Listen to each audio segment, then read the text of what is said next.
నిన్ననే నేను ప్రస్తావించాను. చంద్రబాబు గారికే చెక్ పెడుతున్నారు. చివరికి చంద్రబాబు గారు ఆగ్రహం వ్యక్తం చేస్తారో చూడాలి. లిక్కర్ షాపులకు సంబంధించినటువంటి లైసెన్సుల విషయంలో కూడా జ్యోతి వీళ్ళందరూ రాసి ఆ తర్వాత బాబు గారు ఆగ్రహం వ్యక్తం చేశాక అప్పుడు అకస్మాత్తుగా దరఖాస్తులు వందల కొద్దిగా ఉన్నారు. ఆ పైన ప్రభుత్వానికి ఇన్ని వేల కోట్ల రూపాయలు డబ్బులు వచ్చినాయని సంకలగుద్దుకున్నటువంటి పరిస్థితి ఉంది. ఇప్పుడు బార్లకంతే ఏమీ లేదు అన్నటువంటిది. చివరికి అంటే ప్రభుత్వం తెలుగుదేశంది, కూటమిది, బార్లు నడిపేది తెలుగుదేశం కూటమికి సంబంధించినవాడు. బయటోడు ఎవ్వడు వ్యాపారంలోకి రావాలనే ధైర్యమే చేయట్లేదు. ఎందుకంటే ఇది నిరంతర తలనొప్పి. లిక్కర్ అంటే తాగుతాడు, ఒకడు పొడుస్తాడు, ఒకడు సస్తాడు, ఒకడు అరుస్తాడు, ఒకడు కేకలేస్తాడు, రకరకాల పెంట ఉంటుంది. తాగుబోతుని ఎవడు కంట్రోల్ చేయగలుగుతాడు? ఒకవేళ 2 దెబ్బలు వేసారంటే రచ్చరచ్చ అయిపోతుంది. కాబట్టి అక్కడ ఏమి చేయలేరు. పోలీసులు సహకారం కావాలి. ఏం జరుగుతుందో కళ్ళు మూసుకు కూర్చోవాలి. అది అధికార పక్షం అయితే సాధ్యమవుతుంది తప్పించి ప్రతిపక్షం సాధ్యం కాదు.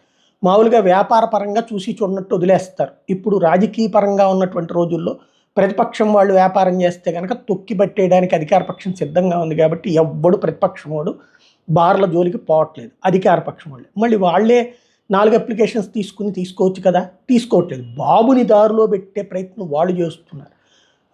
ఫీజులు తగ్గించేటట్టు ఏర్పాటు చేసుకోగలిగారు. ఇప్పుడు ఏకంగా అప్లికేషన్స్ కూడా ఇబ్బంది పెడుతున్నారు. చివరికి మళ్ళీ గడువుని తప్పనిసరి పరిస్థితుల్లో పొడిగించారు.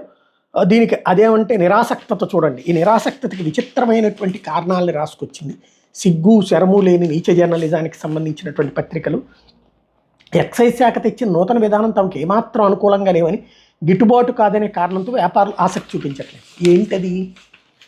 వీధి వీధికి బెల్ట్ షాపు, సందు సందుకి ఒక పర్మిట్ రూమ్. అది ఎంత దుర్మార్గమైనటువంటి చర్య! అది రాయలేక అయ్యో దానివల్ల ఇక్కడ రావట్లేదండి అని చెప్తున్నారు. అట్లాగే ప్రతి బార్కి కనీసం 4 దరఖాస్తులు వస్తేనే లాటరీ తీస్తామనే నిబంధన పెట్టడం. అదనపు ఏఆర్ఈటీ 15% తొలగించకపోవడం. అంటే 15% ఎక్స్ట్రా డబ్బులు కట్టాలా మిగతా వైన్ షాపులతో పోల్చుకుంటే. అది వీళ్ళు తీసేయాలనుకుంటున్నారు. అందుకోసం అని చెప్పి అప్లికేషన్ పెట్టరు. అప్పుడు ప్రభుత్వం సచ్చినట్టు దిగొస్తుంది అన్నది వీళ్ళ ఆలోచన. మద్యం దుకాణాలకు అనుబంధంగా పర్మిట్ రూమ్లు ఏర్పడి ఇటీవల ప్రభుత్వం అనుమతి ఇవ్వడం. మరి ఆ ప్రభుత్వమే కదా ఇప్పుడు ఇది కూడా బార్లకి ఫీజులు భారీగా తగ్గించింది కావారా.